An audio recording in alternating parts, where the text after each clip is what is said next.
சிவசக்தி என்னை சுடமிகும் அறிவுடன் எத்தனை முத்து எத்தனை பழம் படுத்து விழுந்தாலும் ஒரு விதை முளைக்காது. எப்ப முளைக்கி? காக்காயும் மைனாவும் அந்த பழத்தை சாப்பிட்டு கழிவா கீழே போட்டான்.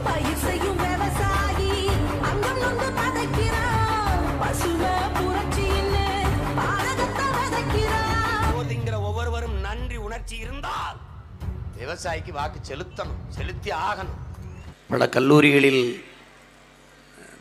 நான் சென்று பேசி மாணவ பிள்ளைகளிடத்திலே ஒரு அரசியல் விழிப்புணர்வு, ஒரு எழுச்சி, ஒரு சிந்தனை தூண்டல் வருவதை பார்த்து எந்த கல்லூரிக்கும் என்னை அழைக்கக்கூடாது என்று அரசு சிறப்பு ஆணை பிறப்பித்தது. ஆனால் அதையும் மீறி அன்னை கல்லூரி என்னை தொடர்ச்சியாக அழைக்கிறார்கள் என்றால் அது என் மீது வைத்திருக்கிற பேரன்பை காட்டுகிறது. சீன புரட்சியாளர் மாசேத்துங் சொல்லுகிறான், என் அன்பு பிள்ளைகளே, எல்லோரும் எழுதி எழுதி கிறுக்கி வைத்த தாள்களை எனக்கு தராதீர்கள். நான் எவ்வளவு அழகாக அதில் எழுதினாலும் அது உங்களுக்கு தெரிய போறது இல்லை. ஆகவே யாரும் எழுதாத வெள்ளை தாள்களை எனக்கு தாருங்கள், நான் ஆகச் சிறந்த ஒன்றை எழுத வேண்டும் என்கிறான். அப்படி யாரும் கிறுக்காத தாளாக இருக்கிற, தூய வெள்ளை தாள்களாக இருக்கிற என் அன்பு பிள்ளைகள் உங்களிடத்திலே ஆகச் சிறந்தவற்றை எழுத வேண்டும் என்கிற பேராசையில்தான் இங்கே ஒவ்வொரு ஆண்டும் வருகிறது. எங்கேயாவது பயணங்களில் என்னை சந்திக்கிற பிள்ளைகள் என்னிடத்தில் வந்து புரட்சி வணக்கம் வைத்து கைகுலுக்கி படம் எடுத்து விட்டு கிட்ட வந்து நான் அன்னை கல்லூரியில் படித்தவன் என்று என்னிடத்தில் சொல்லுகிற போது உண்மையிலேயே நான் பெருமகிழ்ச்சியும் பெருமையும் அடைந்த தருணங்கள், நேரங்கள் நிறைய உண்டு.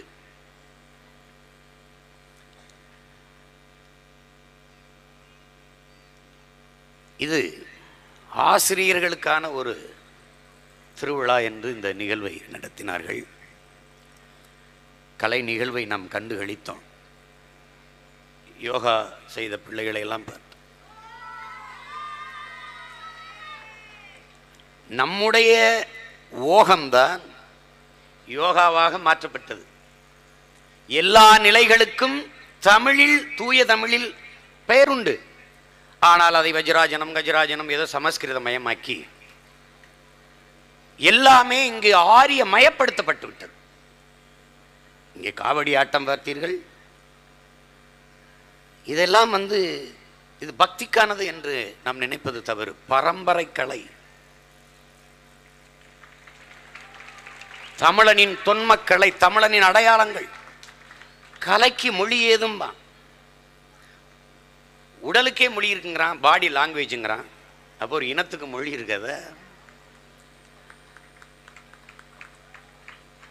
மொழி இல்லாது கலையும் இலக்கியமும் இல்லை. கலையும் இலக்கியமும் இல்லாதது மொழியே இல்லை.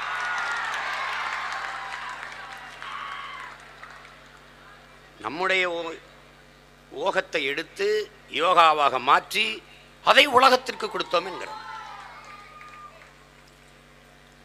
கராத்தையே நம்மதுதான், கலரி நம்மதுதான், சிலம்பு நம்மதுதான், ஜூடோ நம்மதுதான். கராத்தே படித்து கொண்டே போகும்போது அதனுடைய முதிர்ந்த நிலையில் வரும்போது குத்து வரிசை, தடை, அடி, அதே கால்மானம் கைமானம், அதுதான் கராத்தே. நம்முடைய முன்னோர்கள், யோகிகள், ஞானிகள், சித்தர்கள் காடுகளில் இருக்கிற போது விலங்குகள் எப்படி தாக்கிக் கொள்கிறது அதிலிருந்து கற்றுக்கொண்டு ஒரு தற்காப்பு கலையை உருவாக்கினார். சடை முடியோடு உள்ள போய் சலூன் முடிதிருத்தகத்தில் வெட்டி அப்படி ஸ்டெப் கட்டிங்காக வர்றது மாதிரி நம்முடைய கலைகள் அங்கே போய் ஜூடோ கராத்தே என்று திரும்பி வந்து விட்டது. இதுதான் நடந்தது. தமிழன் உலகிற்கு அறிவை கடன் கொடுத்தவன். அறிவை இதை பேசினால் சீமான் எப்பவும் பழம்பெருமை பேசிக் கொண்டிருப்பான், இனப்பெருமை பேசிக் கொண்டிருப்பான். இதை பேசாமத்தான் என் இனம் நாதியற்று கீழே விழுந்து விட்டது.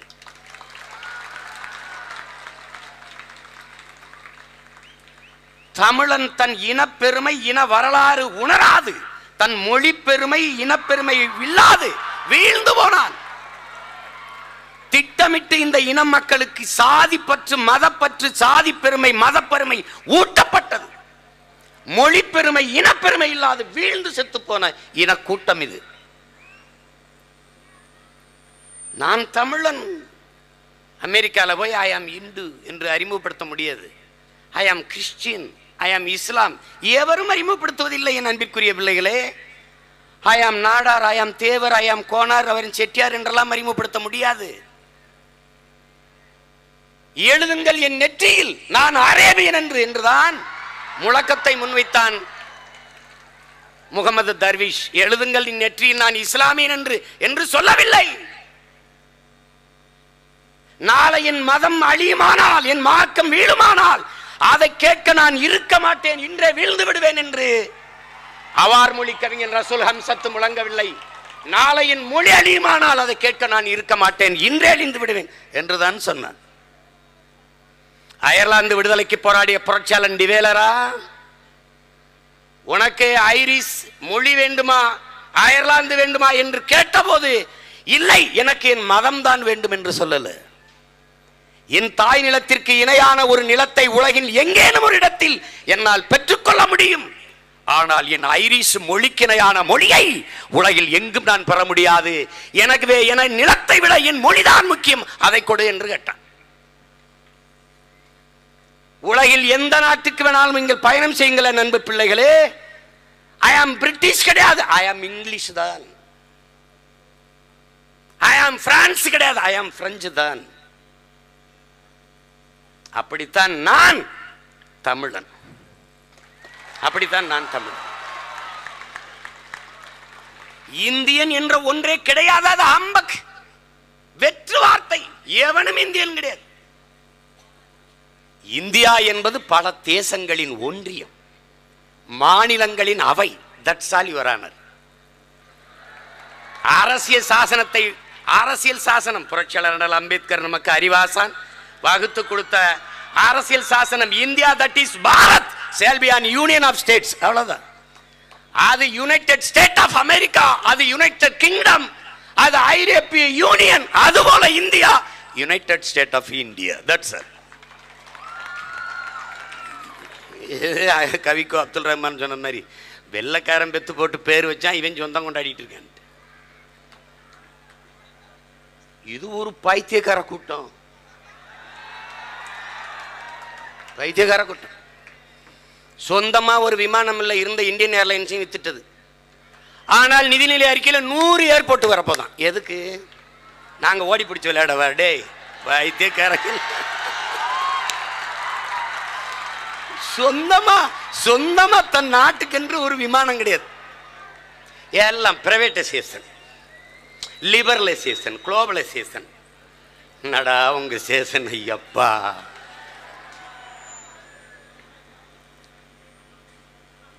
ஆசிரிய பெருமக்களுக்கான ஒரு நாளாக அன்னை கல்லூரி நடத்துவதில் நான் உண்மையிலேயே உளமகிழ்கிறேன்.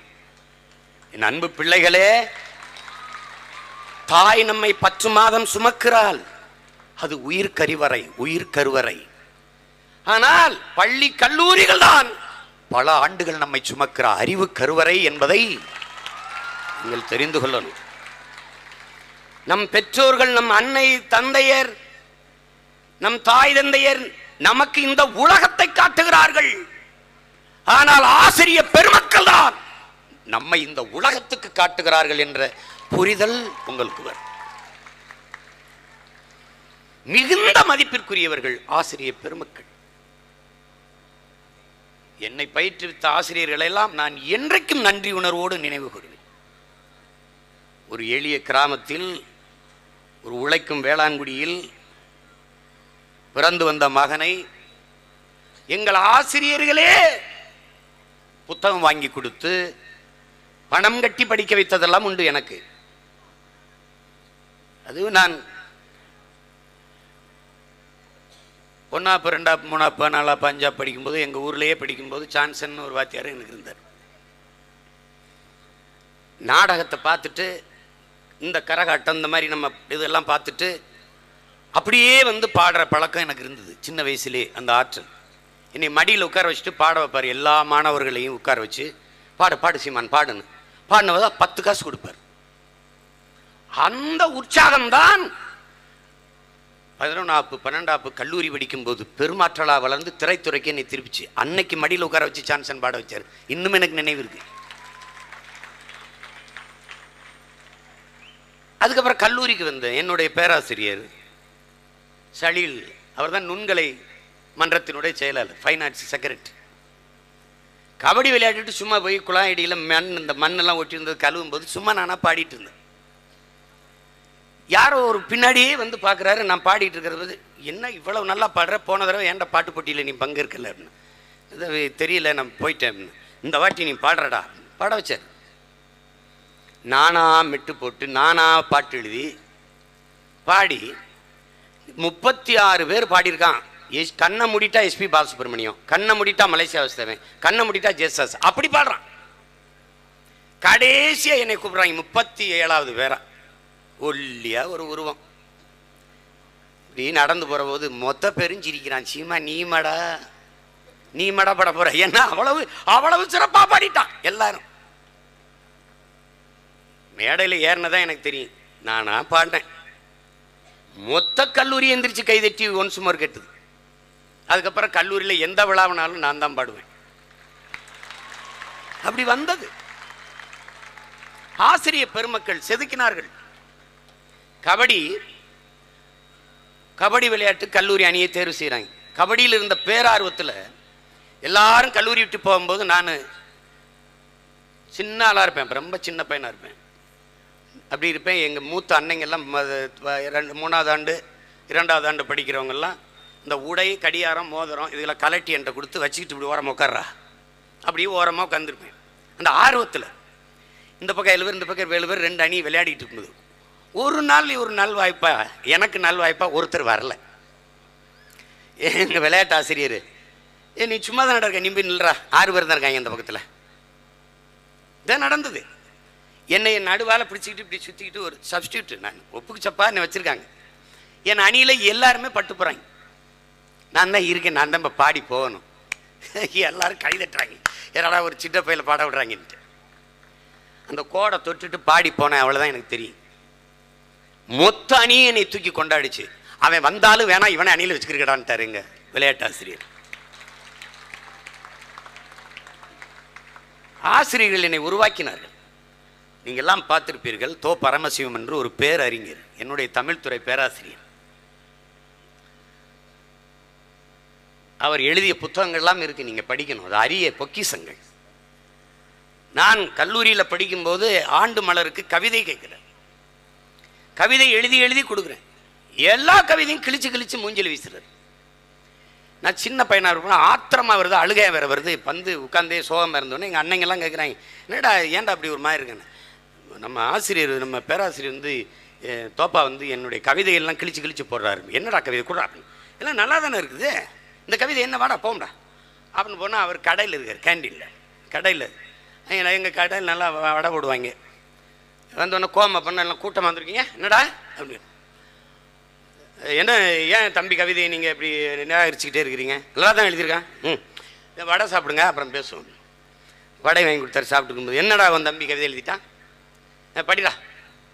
அவ்வளோ காதல் கவிதை. அந்த வயசில் வேறு என்ன நமக்கு தெரியும், அவ்வளவும் காதல் கவிதை. இது ஒரு கவிதை. காதலை பாடுறதுக்கு தான் நாட்டில் நிறைய பேர் இருக்கானடா. மனுஷனை பாடுறதுக்கு தானடா ஒருத்தன் இல்லை. உன் தம்பியாவது மனுஷனை பாடட்டும்டா, போடா கூட்டிட்டு போய் வேற நல்ல கவிதை எழுதிட்டு வர சொல்றான். அந்த ஒரு நொடி விதை என் வாழ்க்கை, என் சிந்தனையை மொத்தமாக மாற்றியது. அதிலிருந்துதான் என் பார்வை வேற பக்கம் திரும்பியது. இன்றைக்கு இருக்கிறார் என்னுடைய பேராசிரியர், திருநெல்வேலியில் இருக்கார். மனோன்மணியன் சுந்தரனார் பல்கலைக்கழகத்தில் பணியாற்றி ஓய்வு பெற்றிருக்கிறார். அதை ஒரு பெருமையோடு நினைவு கூறுகிறேன். தோ பரமசிவம் என்கிற பேராசிரியர் பெருந்தகையின் மாணவன் இந்த சீமான் என்பதில் எனக்கு பெரிய மகிழ்ச்சியும் பெருமையும் உண்டு. என் அன்பு பிள்ளைகளே, படித்த ஆசிரியரிடம் நீங்கள் படிக்கக்கூடாது. படித்துக் கொண்டிருக்கிற ஆசிரியரிடம்தான் நீங்கள் படிக்க வேண்டும். மார்க்ஸ் சொல்லுகிறான், மேத 2000 ஆண்டுகளில் அவனைப் போல ஒரு சிந்தனையாளன் இல்லை என்று உலகம் பாராட்டுகிற அந்த மார்க்ஸ் சொல்லுகிறான், என் கடைசி நொடி வரை நான் மாணவனாகத்தான் இருப்பேன், கற்றுக்கொண்டே இருப்பேன் என்கிறார். ஆஸ்திரேலியாவில் அண்மையில் என் அன்பு பிள்ளைகளே, உலகின் ஆகச் சிறந்த கல்வியாளர் அவருடைய சிலையை திறக்கப் போகிறோம் என்று அறிவித்த அந்த நாட்டின் பிரதமர் எல்லாம் அதை திறந்தாங்க. ஒரு பட்டு துணியில் அந்த சிலையை போர்த்தி இருந்தார்கள். பேரார்வம் கொண்டு உலகம் ஒற்று நோக்கி இருக்கிறது யாருடைய சிலையாக இருக்கும் என்று. அந்த பட்டு துணியை மெல்ல நகர்த்தினார்கள் என் அன்பு பிள்ளைகளே, புரட்சியாளர் அண்ணல் அம்பேத்கருடைய சிலை.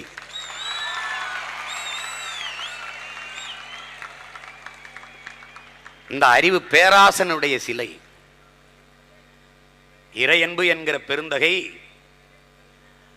பயணம் என்கிற 10,000 மைல் பயணம் என்று ஒரு நூல் எழுதியிருக்கிறார், நீங்கள் படிக்கணும்.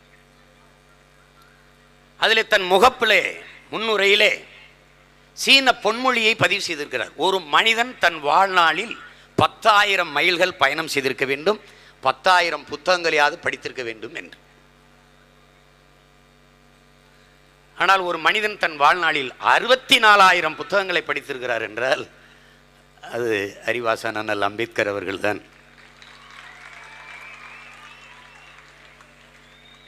ஆசிய கண்டத்திலே தனி மனிதனினுடைய நூலகம் மிக பெரிதாக இருந்த நூலகம் அவருடையதுதான். அவர் நமக்கு கற்பிக்கிறார், அறிவை தேடி ஓடுங்கள், நாளைய வரலாறு உங்கள் நிழலை தேடி ஓடி வரும் என்று சொல்கிறார்.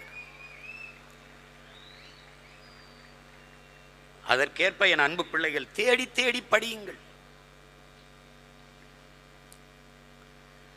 சுவாசிப்பது போல வாசிப்பதை வாடிக்கையாக்குங்கள். தொட்டு பார்த்தால் காகிதம்தான், தொடர்ந்து படித்தால் அது ஆயுதம் என்பதை, தொட்டு பார்த்தால் காகிதம், தொடர்ந்து படித்தால் அது பேராயுதம் என்கிற புரிதல் உங்களுக்கு வரும்.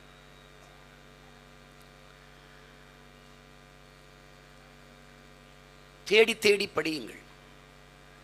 நம்மளுடைய இன மூதாதை வள்ளுவ பெருமகனாரை மதிப்பெண்களுக்காக படிக்காதீர்கள். நீங்கள் மதிப்பு மிக்கவர்களாக மாற வேண்டும் என்றால் திருக்குறளை தொடர்ச்சியாக படியுங்கள். இந்த தேசத்தில் தான் ஒரு கேடுகட்ட கல்வி முறை, மதிப்பெண்களை வைத்து மனித அறிவை மதிப்பிடுகிற ஒரு முறை போல ஒரு கொடுமை உலகத்தில் எங்கெங்க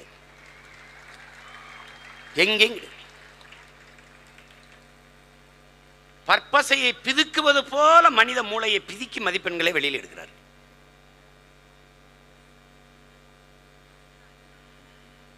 அஞ்சு பாடம் வச்சிருக்கான், 5லேயும் 100க்கு 100 வாங்கிடணும். 4 பாடத்தில் 100க்கு 100 வாங்கினா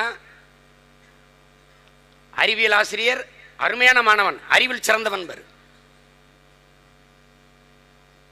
புவியியல் வாத்தியார் பாராட்டுவார், வரலாற்று வாத்தியார் பாராட்டுவார், ஆங்கில வாத்தியார் பாராட்டுவார். ஏதோ ஒரு பாடத்தில் தோத்துட்டான்னா அந்த வாத்தியார் முட்டா பையம்பர். இப்போ 4 ஆசிரியர் சொல்றது அறிவாளின்னு நம்புறதா, ஒரு ஆசிரியர் சொல்ற முட்டாப்பையில் நம்புறதா? இந்த குழப்பம் இன்று வரை நீடிக்கிறது. கல்வி என்பதே என் அன்பிற்குரிய பிள்ளைகளே, ஒவ்வொரு மனிதனுக்குள்ளும் ஒரு தனித்த பேராற்றல் மறைந்திருக்கிறது. அதை கண்டுணர்ந்து வெளிக்கொணர்வதற்கு பெயர்தான் கல்வி. இதுதான் விவேகானந்தர் நமக்கு கற்பித்திருக்கிறது. அப்படி ஒன்றும் இல்லையே. 130 கோடி மக்கள்ல ஒரு உசேன் போல்ட்டை உருவாக்க முடியாத நாடு ஒருத்தன் ஒண்ணு கிடையாது. கால்பந்தாட்டத்தில் ஒரு நாடு எந்த இடத்துல இருக்கு சொல்லு? 100வது இடத்துல இருக்கு. அதாவது கடைசியிலிருந்து முதல்ல இருக்கு. இது இப்படி ஒரு நாடு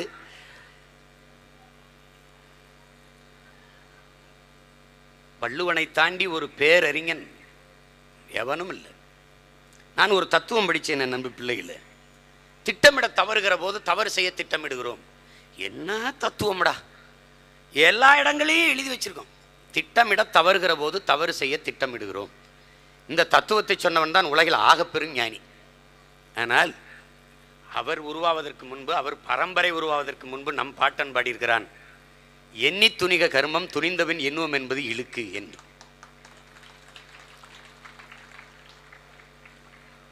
நம்ம ஐயா தமிழ் அறிவியலின் பெருமைமிகு அடையாளமாக இருக்கிற அப்துல் கலாம் அவர்கள் அடிக்கடி நமக்கு கற்பிக்கிறார், கனவு காணுங்கள், உயர்ந்த எண்ணங்களை கொண்டு வாருங்கள்.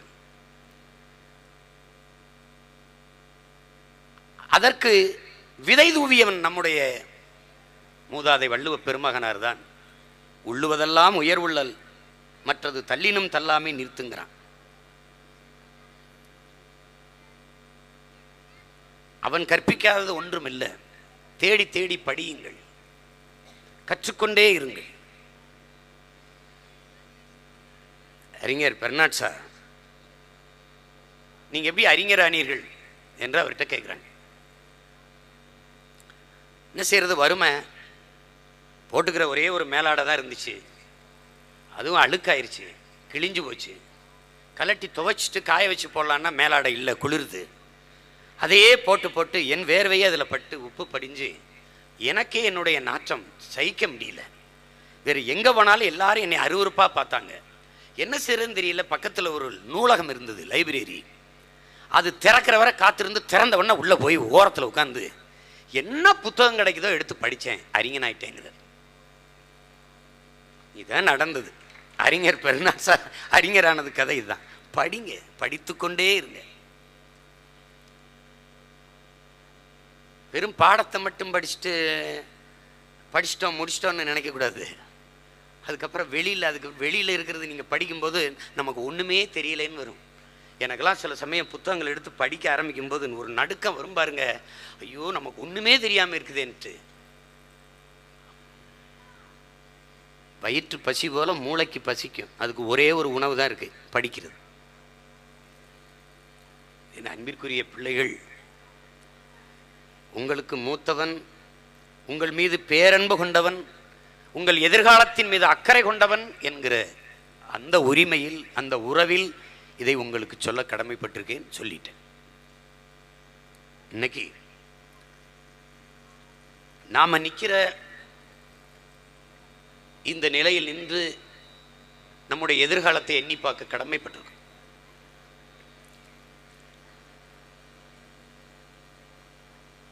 இந்த நாடும் இந்த நாட்டை ஆளுகிற அரசாங்கங்களும் எதை நோக்கி நம்மை நகர்த்தி கொண்டிருக்கிறது என்பதை அறிவு கூர்ந்து சிந்திச்சு பார்க்கும். எல்லாமே தனியார் மயமாக்கப்பட்ட ஒரு தேசத்தின் மக்களாக நாம் இருக்கிறோம். ஒரு அடிப்படை கேள்வி நம் ஒவ்வொருவருக்கும் எழ வேண்டும் என் அன்பு பிள்ளைகளே. ஒரு முதலாளி எந்த ஒரு முதலீட்டையும் தன் லாப தேவைக்கு செய்வானா, மக்கள் சேவைக்கு செய்வானா என்ற கேள்வியை நாம் எழுப்பி பார்க்கணும். கல்வி என்பது மானுட உரிமை. அதை கொடுக்க வேண்டியது அரசின் கடமை. அதை கொடுக்க மறுப்பது மாபெரும் கொடுமை. அதை போராடி பெறாமல் இருப்பது அறிவிழந்த மடமை. மிகச் சிறிய நாடுகள் உலகிலே கல்வியை, உயிர்காக்கும் மருத்துவத்தை, குடிநீர் விநியோகத்தை, சாலை போடுதல் பராமரித்தலை, மின் உற்பத்தி விநியோகத்தை எல்லாவற்றையும் தன்னகத்தை வைத்திருக்கிறது. ஆனால் நம்முடைய நாடு எல்லாவற்றையும் தனியார் மயப்படுத்தி விட்டது. இது என்ன சொல்ல வருது? இத்தனை கோடி மக்களால் நிறுவப்படுகிற அரசு அதிகாரத்தை விட தனி ஒரு மனிதன், தனி ஒரு முதலாளி ஆக சிறப்பாக நிர்வாகம் செய்வார். அதான் சொல்ல வருது. கல்வியை தனியார் நல்லா கொடுத்துருவார், மருத்துவத்தை தனியார் நல்லா கொடுத்துருவார். நீங்க பாருங்க, தமிழ்நாட்டில் அரசு மருத்துவமனை இருக்கிறது. சென்னை தலைநகரிலே அரசு மருத்துவமனை. அம்மையார் ஜெயலலிதாவுக்கு முடியவில்லை, ஐயா எம்ஜிஆருக்கு முடியவில்லை, ஐயா கலைஞருக்கு முடியவில்லை. நாட்டை ஆள்கிற முதன்மை அமைச்சர்களே அரசு மருத்துவமனையில் போய் படுத்து மருத்துவம் செய்யல.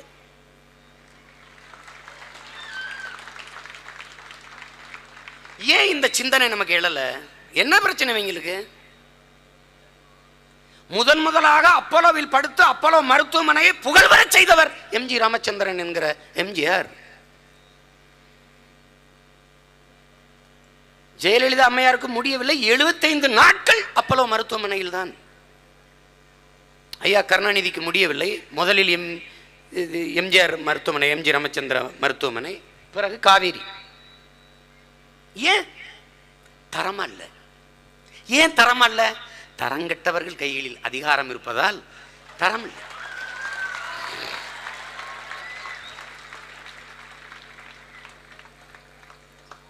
அரசு பள்ளி கல்லூரியில் எந்த அமைச்சர் மகன் படிக்கிறார்? எந்த சட்டமன்ற பாராளுமன்ற உறுப்பினர் மகன் படிக்கிறார்? ஏன் தரம் இல்லை? ஒரு ஆசிரியை தாமதமாக வருகிறார். தலைமை ஆசிரியர் கேட்கிறார், ஏன் ஏன் நம்ம தாமதம், எதுக்கு தாமதமாக வர்றீங்க? பிள்ளையை பள்ளிக்கூடத்தில் விட்டு வர நேரம் ஆயிடுச்சு. அவங்க பணி செய்யறதும் பள்ளிக்கூடத்துல தான். அங்கு பணி செய்கிற ஆசிரியர் பெருமக்களின் பிள்ளைகளே தனியார் பள்ளிகளில் படிக்கிறார். எத்தனை ஆயிரம் கோடிகள் இதுக்கு செலவிடுகிறார்கள். அப்போ இந்த மருத்துவமனை, இந்த பள்ளிகள் யாருக்காக,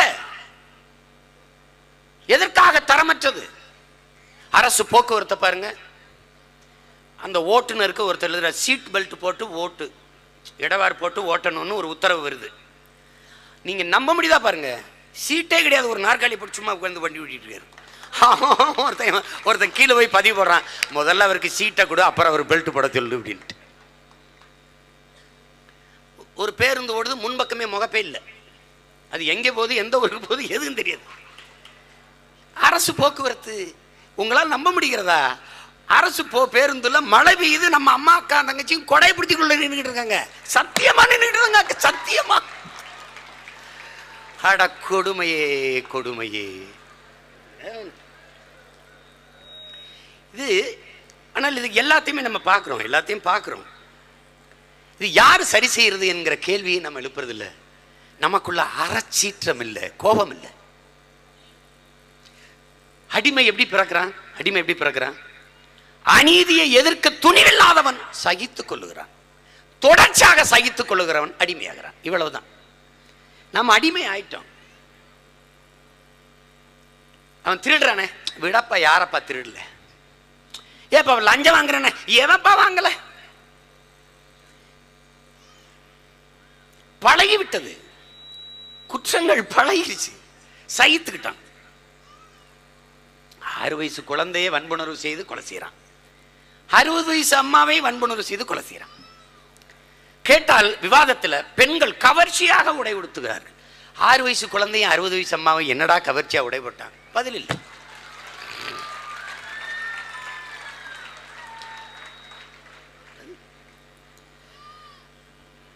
சட்டங்கள், காவல்துறை, இராணுவம், நீதிமன்றங்கள், சிறை எல்லாம் இருக்கிறது. ஆனால் பெண்களுக்கு பாதுகாப்பு இருக்கிறதா? இதுதான் இங்க இருக்கிறது. இல்ல. வீட்டில் ஒரு பெண் குழந்தையை தனியாக விட்டு விட்டு செல்ல முடியும் என்று உங்களுக்கு நம்பிக்கை இருக்கிறதா? இல்ல. பாட்டியை கூட நீங்க விட்டு போக முடியாது. இந்த சமூகம் எதை நோக்கி நகர்கிறது? எங்கே கொண்டே நிறுத்த போறார்கள்? நீங்கள் எல்லோரும் இறந்த பிறகு எங்கேயோ சொர்க்கம் போகிறோம், நரகம் போகிறோம் என்று நினைத்துக் கொண்டிருக்கிறீர்கள்.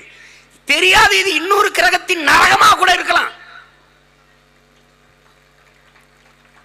இருக்கலாம் இல்ல, இன்னொரு கிரகத்தின் நரகமா கூட அந்த பூமி இருக்கலாம். கர்மம். எல்லாமே சந்தை, எல்லாமே வியாபாரம். தொலைக்காட்சி நீ திறக்க முடியாது, உன்னை லூஸ் ஆக்கித்தான் விடுவான். பல்கூச்சமா, இந்த பேஸ்டை போடுங்கள். பல்கூச்சத்தை சாதாரணமா விட விடாது. ஏ போப்பா, இவனே கூச்ச நாச்சம் இல்லாம திர்றான் தெருவில். பல்கூச்சம். தலைக்கு என்ன போடுகிறீர்கள்? இந்த சாம்பை போடுங்க, இதை போடுங்க, அப்பதான் சீக்கிரம் கொட்டும்.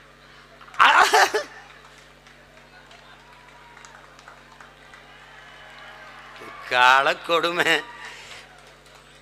படம் போட்டாங்கன்னா படத்துக்கு இடையில விளம்பரம் போடுவாங்க. இப்ப விளம்பரத்துக்கு இடையில கொஞ்சோண்டு படம் போடுறாங்க. காரணம் என்ன? சந்தை. சந்தை, வெரி பிக் மார்க்கெட். இதுல நீங்களும் நானும் ஒரு பண்டம் தான். கொஞ்சம் நான் படிச்சுட்டு கை நிறைய சம்பாதிக்கேன். எவ்வளவுப்பா? 2 lakhs. சரி, யாருக்குப்பா முதலாளி?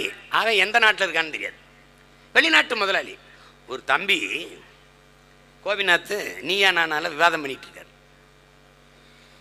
அதில் வெளிநாடுகளில் வேலை செய்கிறவங்கள தேச துரோகிகள்னு ஒரு தம்பி சொல்கிறான். ஒரு தங்கச்சி அவனை கேட்குது, சரி நாங்கள் வெளிநாட்டில் போய் வேலை செய்கிறோம், நாங்கள் தேச துரோகிகள், நீங்கள் இங்கிருந்து யாருக்கு வேலை செய்கிறீங்கன்னு கேட்குது. நீங்கள் இங்கே இருந்துக்கிட்டே வெளிநாட்டு முதலாளிக்கு வேலை செய்கிறீங்க, நாங்கள் அங்கே போய் செய்கிறோம், நீங்கள் இங்கே இருந்து செய்கிறீங்க, அவ்வளோதான். நீங்கள் அடிமைகள், அந்நிய முதலாளிகளின் கைக்கூலிகள் இங்கு தயாரிக்கப்படுகிறார்கள். அதான் இங்கே இருக்கிற சிஸ்டம். நாம் அமைப்புங்கிறோம், அதை சில பேர் ஆங்கிலத்தில் சிஸ்டம் சரியில்லைன்னு. இதான் இங்கே இருக்கிறது. இந்த முதலாளி கொடுப்பார் 2 லட்சம் சம்பளம் வாங்கி, இவர் ஒரு தொலைக்காட்சி வாங்குவார். அது யார் தயாரித்தது? அவர் தான். இவர் ஒரு அலைபேசி வாங்குவார், செல்போன். அது யார் தயாரித்தது? அவர் தான். இவர் ஒரு குளிரொட்டி வாங்குவார், தயாரித்தது யார்? அவர் தான். இவர் ஒரு கார் வாங்குவார், மகிழ் உந்து, தயாரித்தது யார்? அவர் தான். அவன் தயாரிக்கிற பொருளை வாங்கி நுகர்கிற நீயும் ஒரு பண்டம், அவ்வளவுதான். ஆனாலும் நீ சொல்கிறாய் நான் நல்லா வாழ்ந்து கொண்டிருக்கிறேன். இது ஒரு வாழ்க்கை, இது ஒரு வாழ்க்கை. கேவலம், கேவலம். இப்போலாம் நீ வீடுலாம் கட்டணும்னு நினைச்சிடாத, கட்ட முடியாது. கம்பிக்கு வரி, செங்கலுக்கு வரி, சாந்துக்கு வரி. நீ வரிதாப்பு கட்ட முடியும், வீடு கட்ட முடியாது.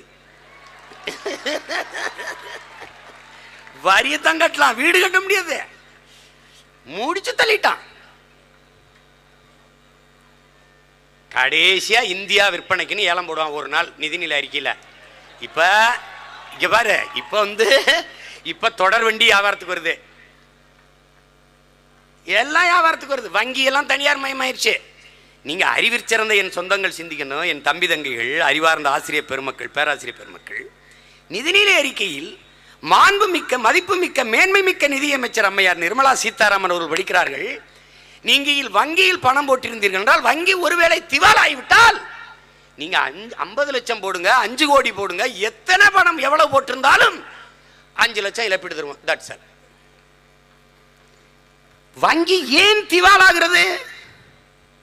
அப்ப அதுக்கு என்ன அர்த்தம்? திவாலா ஆயிரும். எப்படி இருக்கு பாருங்க. அவ என்ன சொல்றான்?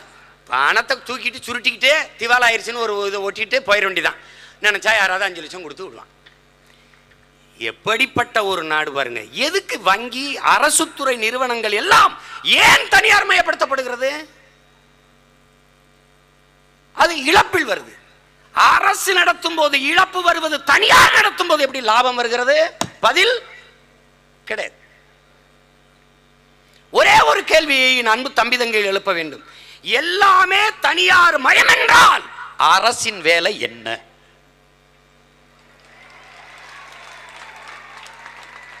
அரசின் வேலை என்ன? புரோக்கர் கமிஷனை வாங்கி கொண்டு கையெழுத்து போடுவது. That's all. முதலமைச்சர் என்பவர் ஆல் இந்திய புரோக்கர், பிரதமர் என்பவர் அகில உலக தரகர், இன்டர்நேஷனல் புரோக்கர்.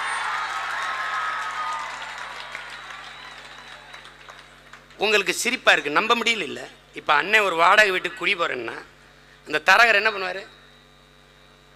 என்கிட்ட வந்து எப்படி சொல்லுவாரு? ஐயா நல்லா சுற்றி மரங்கள்யா, நல்லா குழு குழு குழுன்னு காத்திருக்கும்யா, 24 hours வாட்டர் ஃபெசிலிட்டிஸ்யா. அவர் மொழியிலேயே சொல்கிறேன் பாரு. அப்போயா முக்கியமானவர்கள்லாம் குடியிருக்கிறனால எலக்ட்ரிசிட்டி கட் ஆகாதியா, சரியாக இருக்குமியா, அருமையான ரோடு வசதி இருக்குங்கய்யா, பக்கத்துலேயே தேட்டர் இருக்குது, ஹாஸ்பிட்டல் இருக்குதுயா, பள்ளிக்கூடம்லாம் இருக்குயா, அங்கே வாக்கிங் போகிறனா போகலாங்க, அங்கே ஒரு வீடு இது திடல் இருக்குதுங்கய்யா, எல்லாம் சொல்லி என்னை கூட்டி போகிற மாதம் 25,000 வாடகைங்கய்யா. சரி, அங்கே வீட்டு உரிமையாளர்கிட்ட போய் ஐயா நல்ல மனுஷன், கை நிறைய சம்பளம் வாங்குது, 1ஆந்தேதியிலேருந்து 5ஆந்தேதிக்குள்ள டான்னு வாடகை கொடுத்துரும், பொண்டாட்டி 2 பிள்ளை தான், பிக்கல் பிடுங்கல, ஆள் தண்ணி போடாது சலம்பாது, நல்லா பார்த்துக்கிறோம், நீங்கள் கொடுங்க, நம்பி கொடுக்கலாமியா. வீட்டுக்காரன்ட்டையும் பேசி எனக்கிட்டையும் பேசி வீட்டை என்னை குடியேற்றிட்டு கமிஷன் வாங்கிட்டு போகிறவருக்கு பேர் வீட்டு புரோக்கர். ஜப்பான் முதலாளி வா, கொரியன் முதலாளி வா, ரஷ்ய முதலாளி வா, சீன முதலாளி வா, எல்லாம் இந்தியாவில் தயாரி. இந்த புரோக்கருக்கு பேர் என்ன? நாட்டு புரோக்கர். That's all.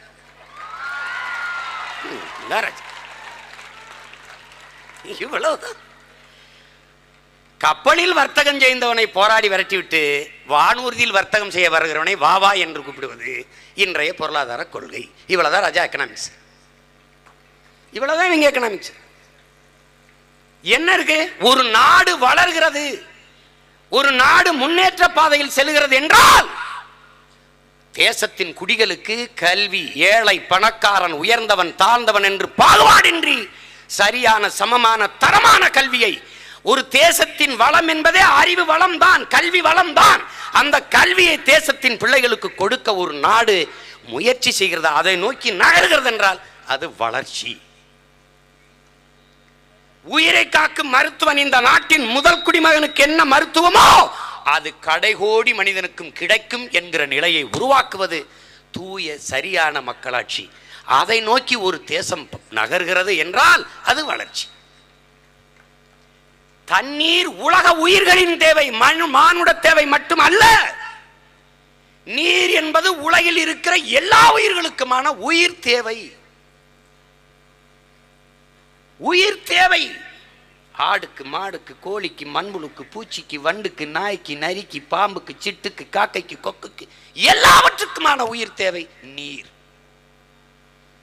இதை மனித தேவை என்று பார்த்தவன் எவன்? போத்தலில் குடுவையில் அடைத்து விற்க வைத்தவன் எவன்? யார்? உலக உயிர்களின் உரிமையை வியாபாரமாக்கிய அயோக்கியன் யார்? தண்ணீரை, மருத்துவத்தை, அறிவை, உயிரை வியாபாரமாக்கிய நாடு வளர்கிறது என்று பேசுவது எவ்வளவு பைத்தியக்காரத்தனம், எவ்வளவு கேவலம். தேசத்தின் குடிகளுக்கு பயணிக்க பாதையை போட்டு தர வக்கற்ற தேசம் வளர்ச்சி பெற்று பேசுவது கேவலம் அல்ல. அடிமை இந்தியாவில் 50 கிலோமீட்டருக்கு 50 ரூபா கப்பம் கட்டி கிடக்கல. சுங்கச்சாவடி சுங்கச்சாவடி என்று என் நாட்டு மக்களை சாவடித்துக் கொண்டிருக்கிறார்கள். கொடுமை. தேசத்தின் மக்களுக்கு பாதை போட்டு தராத நீ எப்படா நல்ல பாதையில் பயணிப்ப? சாலைக்கு பெயர் தேசிய நெடுஞ்சாலை, வசூலிப்பவன் தனியார் முதலாளி. ஸ்கூட்டியா, உந்துருளியா, மகிழ் உந்தா, பாறை உந்தா, மூடு உந்தா, எல்லாவற்றிற்கும் ரோடு டாக்ஸ் இருக்கு, சாலை வரி. அது எந்த சாலையில் ஓட்ட என்று கேளு, பதிலே இருக்குது. சாலை வரி தான் எடுத்துட்டியே. என்னுடைய மகிழ் உந்துக்கு 3 லட்ச ரூபாய் எடுத்திருக்க. அப்புறம் என்ன இதுக்கிட 50 கிலோமீட்டருக்கு 50 ரூபாய் வாங்கிட்டு இருக்கேன்னா பதில் இல்லை. பேசிரு, கேள்வி கேட்டு தேச துரோகி, ஆன்டி இந்தியன், அப்பத்தா இந்தியன், சின்னத்தா இந்தியன். கர்மம் பிடிச்சது, கர்மம் பிடிச்சது. பேரன்பு கொண்டு என் தேசத்தை நேசிப்பதால் தான்டா இவ்வளவு கோபம் வருது எங்களுக்கு. எக்கேடும் கட்டு போங்கடா, எல்லாம் எடுத்தவங்க நான் விட்டு போக முடியாதனால தான் கத்துறோம். அழித்து விட்டார்கள், அழித்து விட்டார். மகுவா மைத்ரா சொல்றாங்க பாருங்க, மேற்கு வங்க பாராளுமன்ற உறுப்பினர், அரசிற்கும் மதத்திற்கும் வித்தியாசமே இல்லை. மதம் அரசாண்டு கொண்டிருக்கிறது. எந்த பிரச்சனையும் பேச தயாரா இல்லை. 28 கோடி மக்களுக்கு மேலே 30 கோடிக்கு நெருக்கமாக இரவு உணவில்லாமல் உன் தேசத்தின் குடிகள் உறங்கப் போகிறார்கள். இந்த நாட்டின் பிரதம அமைச்சர், இந்த நாட்டின் முதுபெரும் தலைவர்கள் ஒரு உறுதியை தர முடியுமா? ஒரு சத்தியம் செய்ய முடியுமா? என் தேசத்தின் பிள்ளைகள் உணவில்லாமல் உறங்க செல்ல மாட்டார்கள் என்ற சத்தியம் செய்ய முடியுமா? 6.4 விழுக்காடு 1 வயசு 2 வயசு குழந்தைகள் பட்டினி கிடக்கிறார்கள். 6.4 விழுக்காட்டு பிள்ளைகள். தொலைக்காட்சி தர இவள் பேர் குஷி, இவள் ஊட்டச்சத்து இல்லாத பூஞ்சோ நோய் விட்டு சோகை நோய் விட்டு இருக்கிறாள். இவள் உங்கள் பிள்ளைகள் போல ஊட்டமாக வளர உங்கள் வருமானத்தில் மாதம் 500 ரூபாய் அனுப்பிவிடுங்கள். தொண்டு நிறுவனம் கத்துகிறது. அரசு எங்கடா ஆண்டுதோறும் நிதிநிலை அறிக்கையிலே குழந்தைகளுக்கு என்று ஒதுக்குற நிதி எங்கடா? கர்மம் பிடிச்சவங்களா? எங்க அந்த காசு? எங்க?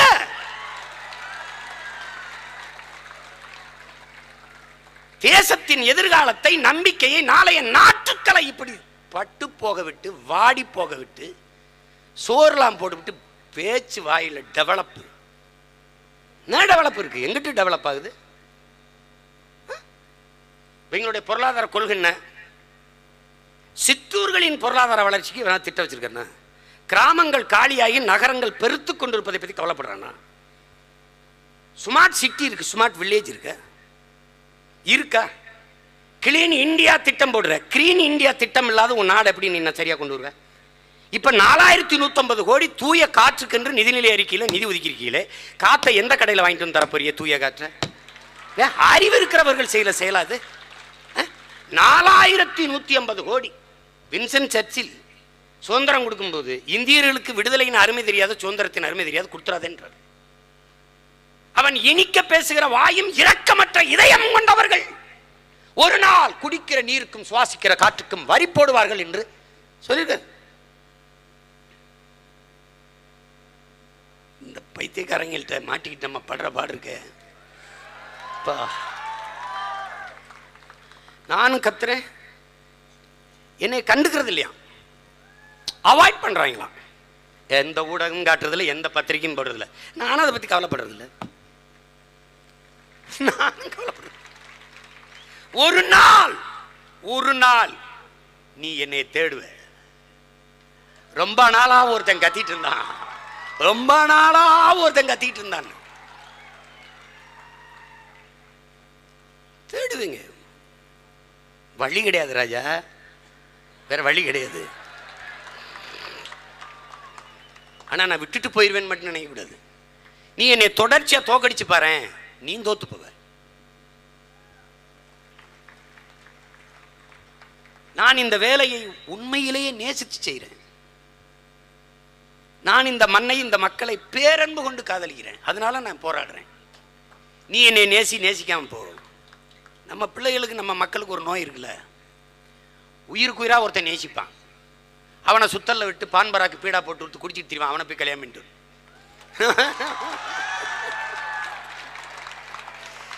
அது மாதிரி நான் உயிருக்கு உயிரா நேசிக்கிட்டு இருப்பேன். இது ஓட்டுக்கு காசு கொடுக்குறோன்ற ஓட்டை போட்டு நாட்டை கொடுத்துட்டு போயிரு. நீங்க காசை வாங்கிட்டு ஓட்டை வைக்கிறீங்க, அவன் அந்த ஓட்டை வாங்கிட்டு நாட்டை வைக்கிறான். அதான் நடக்குது. 83 விழுக்காடு கல்வி அறிவு பெற்ற மாநிலம்ங்கிறாங்க. இந்த கல்வி என்னத்தை கற்றுக் கொடுச்சுன்னே தெரியல. படிக்கிற பிள்ளைகள் ஆர்கே நகரில் 50,000 இளைஞர்கள் இருக்கிறாங்கன்னாங்க. அவங்க நம்பிதான் தேர்தலில் போட்டிட்டேன். வாக்கு செலுத்த வருவதில்லை. ஒரு பொறுப்பற்றதனம். தன்னுடைய 5 ஆண்டு கால எதிர்காலத்தை நாம் தீர்மானிக்காது யார் தீர்மானிக்கிறது? இது எவ்வளவு ஒரு தவறை நம்ம தொடர்ச்சியா செய்கிறோம். என் தம்பி இமாயின் கூட சொல்றான் பாருங்க, நான் தான் பதிவு பண்ணேன். நம்ம அக்கா தங்கச்சி, நம்ம பெரியம்மா சின்னம்மா ஒரு கடைக்கு அனுப்புங்க, புடவை கடைக்கு. 1 மணி நேரத்தில் திரும்பி வந்துடட்டும் பார்ப்போம். வாய்ப்பில்லை ராஜா. ஓயே ஒரு சேலை தான், ஒரு சேலை. அந்த கடைக்காரன் கை வலிச்சு தலை சுற்றி கீழே விழுகிற அளவுக்கு அந்த புடவை போடு, இந்த புடவையை போடு, அதை கொண்டா இதை கொண்டா, 100 சேலை எடுத்து ஒரு சேலையை தேர்வு செய்யுது.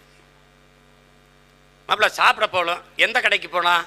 அந்த கடைக்கு போனால் சுக்கா பக்காவாக கொடுப்பான் மாப்பிள்ள, அங்கே போவோம். அங்கேனா நல்லா நெய் ரோஸ்ட்டு நல்லாயிருக்கும். எது ஒரு வேட்டி சட்டை எந்த பொருள் வாங்கணும்னாலும் தேடி தேடி போய் வாங்குகிற நீங்கள் எதிர்காலத்தை தீர்மானிக்கிற தலைவனை ஏன் தேடுவதில்லை என்பதுதான் என்னுடைய ஆழ்ந்த மனவேதனை.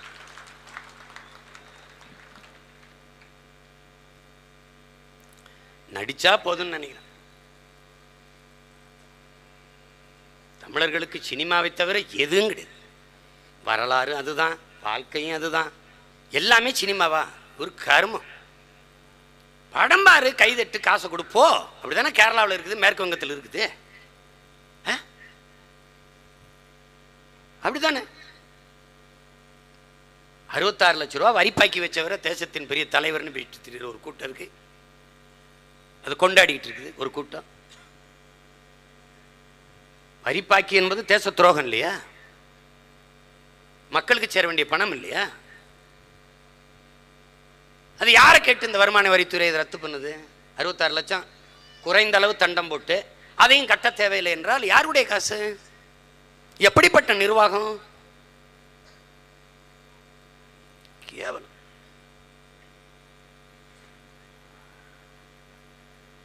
இது என்னுடைய வேலை என்று நீங்கள் நினைத்தீர்கள் என்றால் மாற்றம் சாத்தியமில்லை. இது ஒவ்வொருத்தருடைய வேலை என்று உணர்ந்தீர்கள் என்றால் இது சாத்தியப்படும். மாற்றம் என்பது மானுட தத்துவம், மாறாது என்ற சொல்லை தவிர மற்றவை அனைத்தும் மாறிவிடும் என்கிறார் மார்க்ஸ். அந்த மாற்றம் எங்கிருந்து? இந்த உலகத்தை எப்படிப்பட்ட மாறுதலுக்கு கொண்டு வர நான் நினைக்கிறேனோ அந்த மாறுதலை நான் என்னிடத்திலிருந்து தொடங்க வேண்டும் என்கிறார் அண்ணல் காந்தியடிகள். புரட்சியாளர் அண்ணல் அம்பேத்கர் நமக்கு என்ன கற்பிக்கிறார்? நீ யாருக்கோ உழைக்கிறாய் என்ற எண்ணத்தை கைவிடு, நீ பிறந்த பெருமை மிக்க சமூகத்திற்காக உழைக்கிறோம் என்ற பெருமிதமும் திமிரும் கொண்டு இருன்ற. பிறகு நீ எந்த நோக்கத்தை கொண்டிருக்கிறாயோ அதில் அசைக்க முடியாத அழுத்தமான நம்பிக்கை கொண்டிருங்கிறார். என்னத்தை கன்னியாகுமரி இதெல்லாம் நடக்கிறதா? இந்த சீமான்லாம் ஜெயிச்சு ஆட்சிக்கு வர்றதா? இதெல்லாம் விளங்குறதா? இப்படி பேசிட்டு கூடாது. என்ன நோக்கத்தை கொண்டிருக்கையோ அதை அசைக்க முடியாத நம்பிக்கை கொண்டிருங்கிற அண்ணல் அம்பேத்கர் அவர்கள்.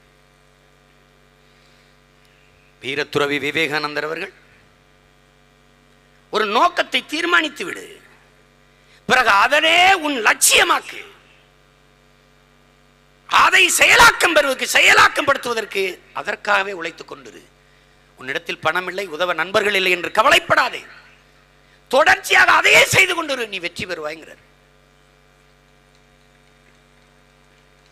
நீங்கள் எழுதி வைங்கள், ஒரு நாள் உங்கள் பிள்ளை, உங்கள் அண்ணன், நான் வெல்லுவேன், நான் தொடர்ச்சியாக உரியாக நின்று வெல்லுவேன், காலம் என்னை வெல்ல வைக்கும். புரட்சி புரட்சி என்கிறீர்களே, அது எப்போது வரும் லெனின்? இதுவரை வாழ்ந்தது போல இனி எப்போதும் வாழ முடியாது என்கிற நிலை உருவாகுமானால் மக்கள் தாங்களே கிளர்ந்தெழுந்து புரட்சி செய்வார்கள். இனி வாழவே முடியாது என்கிற நிலை இந்த நாட்டில் உருவாகி கொண்டிருக்கிறது, உருவாகி விட்டது. நீங்கள் என்னை தேடுவதை தவிர வழியே கிடையாது.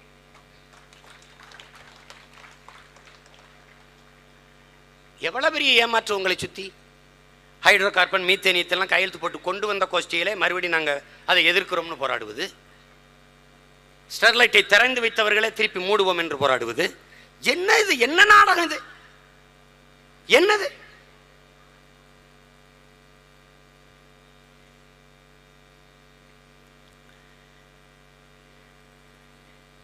அன்பிற்குரிய பிள்ளைகள், அறிவிற் சிறந்த பேராசிரியர் பெருமக்கள், நீங்களெல்லாம் தான் இந்த சமூக மாற்றத்திற்கு வித்திட வேண்டும். புரட்சியாளன் பகத்சிங், என் அன்பிற்குரிய தம்பி தங்கைகளே,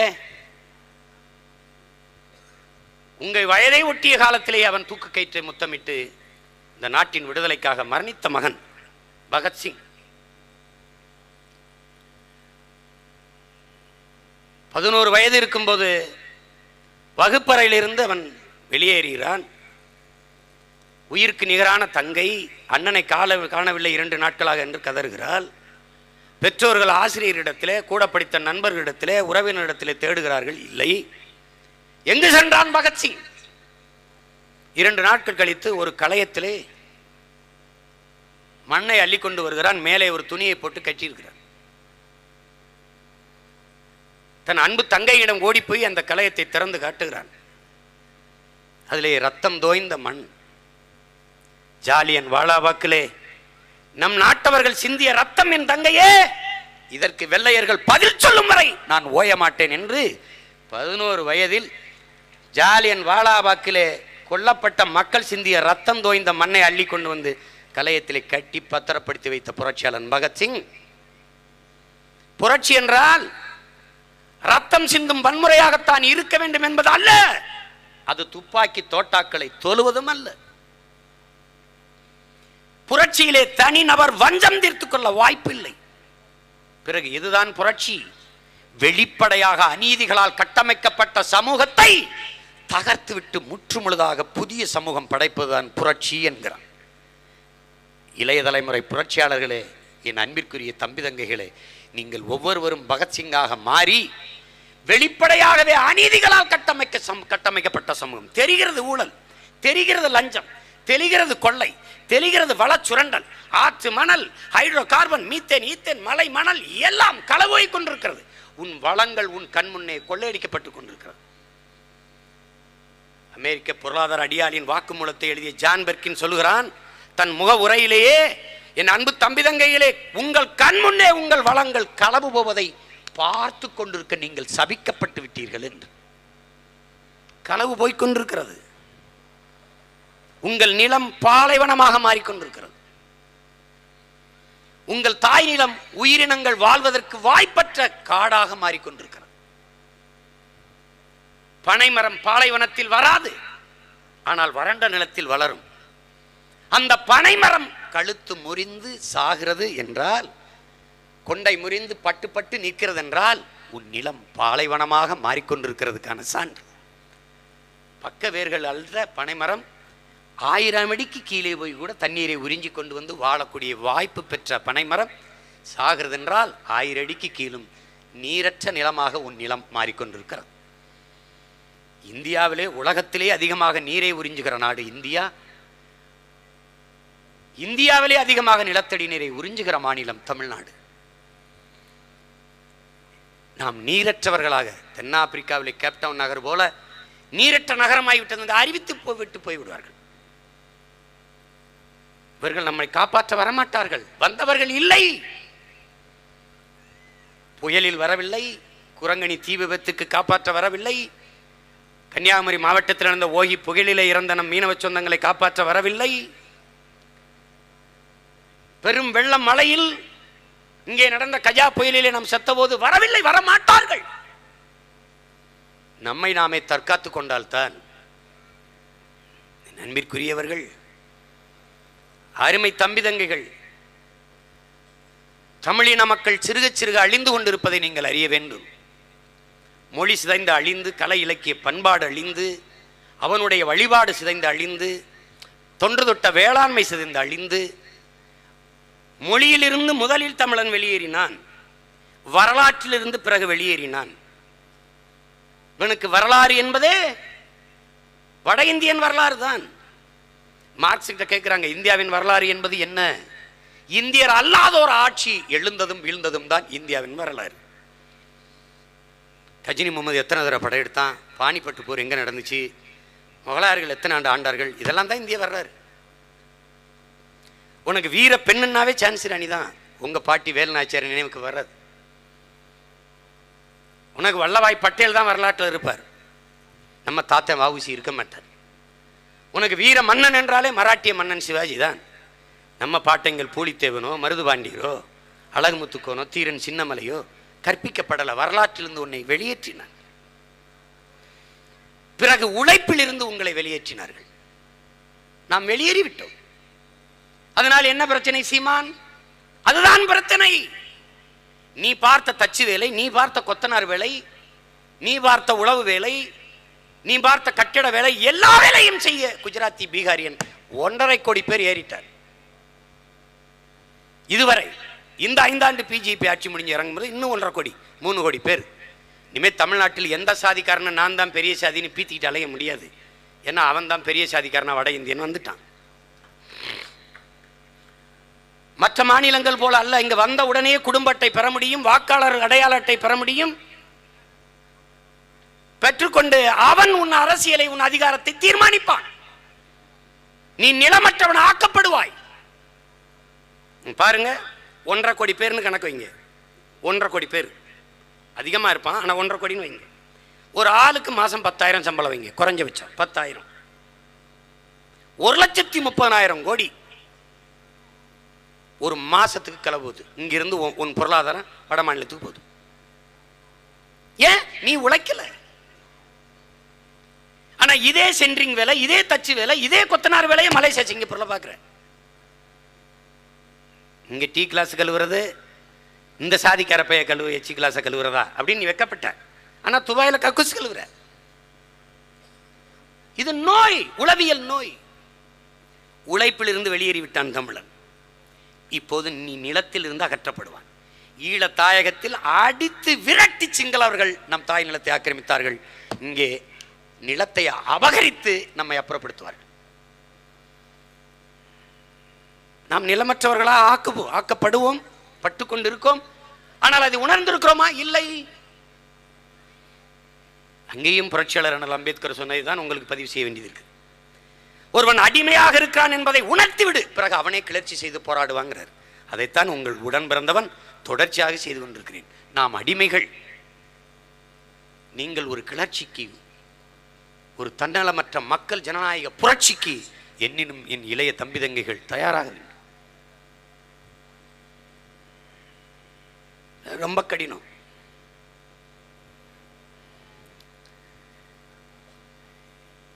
இதுவே அறிவிச்சிறந்த மக்கள், தமிழின மக்கள் இன்று அடிமைப்பட்டிருக்கிற சூழலில் அதன் உரிமை மீட்சிக்கு, எழுச்சிக்கு, பாதுகாப்பான எதிர்கால நல்வாழ்விற்கு நாம் போராடித்தான் ஆக வேண்டும் என்ற நிலைக்கு தள்ளப்பட்டிருக்கிறோம். என்னினும் இளைய என் தம்பி தங்கைகள் நாளைய என் தமிழ் சமூகத்தை ஒரு வலிமை மிக்க, வளமை மிக்க தமிழ் சமூகமாக மாற்றி படைக்க காத்திருக்கிற இளைய தலைமுறை புரட்சியாளர்கள், உங்களிடத்தில் மிகப்பெரிய பொறுப்பும் கடமையும் கையளிக்கப்பட்டிருக்கிறது என்பதை உணர்ந்து தெளிந்து படித்து பட்டம் பெற்று பேராசான் அம்பேத்கரை போல, பேரறிஞர் பெர்னாட்ஷாவை போல, அறிஞர் சாக்ரட்டிஸை போல மாபெரும் மேதைகளாக நீங்கள் உருவாகி இந்த சமூகத்தை மாற்ற வேண்டும். அறிஞர் பெர்னாட்ஷா தான் சொல்லுகிறார், உலகம் போற போக்கிலேயே உலகில் பெரும்பாலான மக்கள் போக நினைக்கிறார்கள், யாராவது ஒருவன் தான் உலகத்தை தன் போக்கிலே திருப்ப நினைக்கிறான். தொடக்கத்தில் அவன் விமர்சிக்கப்படுகிறான். ஆனால் உலகம் பெற்றிருக்கிற இத்தனை மாறுதலுக்கும் காரணம் உலகத்தை தன் போக்கில் திருப்ப நினைத்தவர்கள் தான் என்கிறார். அப்படி இந்த உலகத்தை தன் போக்கில் திருப்ப நினைக்கிற பேராற்றல் கொண்ட பெரும் புரட்சியாளர்களாக நீங்கள் மாற வேண்டும். வீரத்துறவி விவேகானந்தர் முழுமையான நேர்மை, புனிதம், எதையும் செய்து முடிக்கிற பேராற்றல் கொண்ட இளைஞர்கள் 50 பேர் ஒன்று திரண்டால் போதும் இந்த உலகத்தையே புரட்சிகர மாறுதலுக்கு கொண்டு வர முடியும் என்கிறார். அதை உண்மையும் நேர்மையும் துணிவும் கொண்ட இளைஞர்கள் ஒரு நாள் சாதித்து காட்டுவார்கள் என்கிறார். எனவே என் அன்பிற்குரிய தம்பி தங்கைகளே, அப்படி உண்மையும் நேர்மையும் துணிவும் கொண்ட புரட்சியாளர்களாக வந்து இந்த பூமி பந்தை புரட்டி போடுங்கள். மதத்தை வைத்து அரசியல் செய்கிற ஒரு இடத்திலே மனிதத்தை காக்க போராடுங்கள். சாமிக்காக அரசியல் செய்து கொண்டிருக்கிற இடத்தில் வாழுகிற பூமியை காப்பாற்ற நீங்கள் போராட வேண்டும். அதற்காக போராடுகிற